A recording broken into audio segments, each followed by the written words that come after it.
Hi guys, for those of you that got our October full moon box, you will have received your little altar tile in that box. And this is a manifesting altar tile.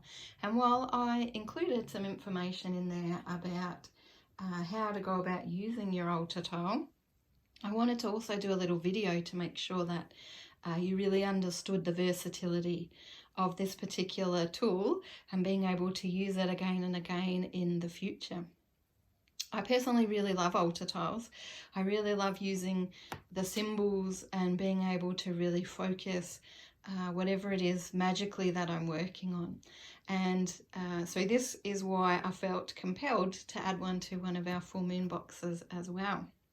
This one in particular has got the spiral, which is a symbol that was given to me by the dragons quite a few years ago now to help manifest, to amplify energy. And so it's not specific to amplifying or manifesting a specific type of energy. It's honestly, we can use it for any kind of request that we have. So this is why it works so beautifully with the October box, because it was about manifesting the energy of your goals, which could have been anything that you wanted.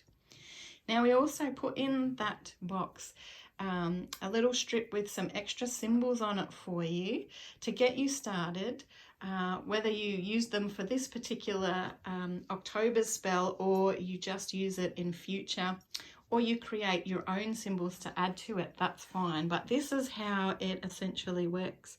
So this beautiful altar tile, in future when you're doing a spell, let's say you decide you want to do a money spell, which November's energy is going to be wonderful for doing money spell work. We can actually take the specific symbol or a symbol that we recognize as being connected to that goal of money. So your dollar sign is kind of perfect for that. And you put it underneath your manifesting altar tile. So that is adding to the energy and the intent and really focusing that energy of manifesting in combination with the money symbol for whatever it is that you're asking for. So you wouldn't have these ones, you would just have your money symbol underneath your altar tile is good. You could put it on top if you wanted. For whatever focus you have, you can reuse your crystals that were also in the box. You don't have to, it's up to you, but the clear quartz points also help to manifest energy as well.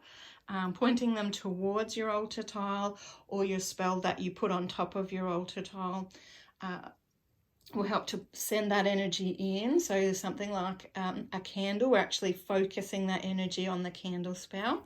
Or if you happen to be doing some kind of work where you're doing a lot of energy and you're wanting to release, then you would just flip it so that your points were actually pointing outward to assist with the manifesting of that releasement that you were trying to do.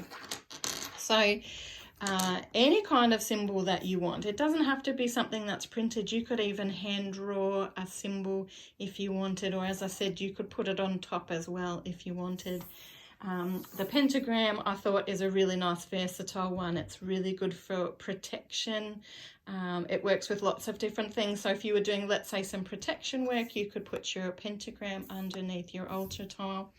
If you were doing some work on manifesting luck, you know, lucky opportunities, bringing more good luck towards yourself, then the 4-leaf clover would work. It's just a matter of whatever focus it is that you have for your particular spell. And I find this is a great size for doing candle spells and charming items, and even it'll fit like a charm bag and that sort of thing to charge those sort of items up as well. It's just a matter of thinking, what symbol do I connect with my particular focus, and creating for yourself and it's just on normal paper. Doesn't have to be on anything fancy. You can literally put it on anything that you like, and then popping it under your altar tile and then focusing your spell or your charm or whatever it is that you're doing on the top of your altar tile. So I hope for anyone that was a bit unsure that has just helped to give you some clarity around working with altar tiles. You know, this is something that you could do with all altar tiles in future really, but I find that particularly for a symbol like my spiral here, it's excellent because, as I said, it will amplify whatever other symbol that you put and whatever focus it is that you're working on. So it's you know, such a good ultratile to be so versatile and usable many times in the future. So I hope you find it really helpful. I hope that you love adding it into future spell work and enjoy working with it.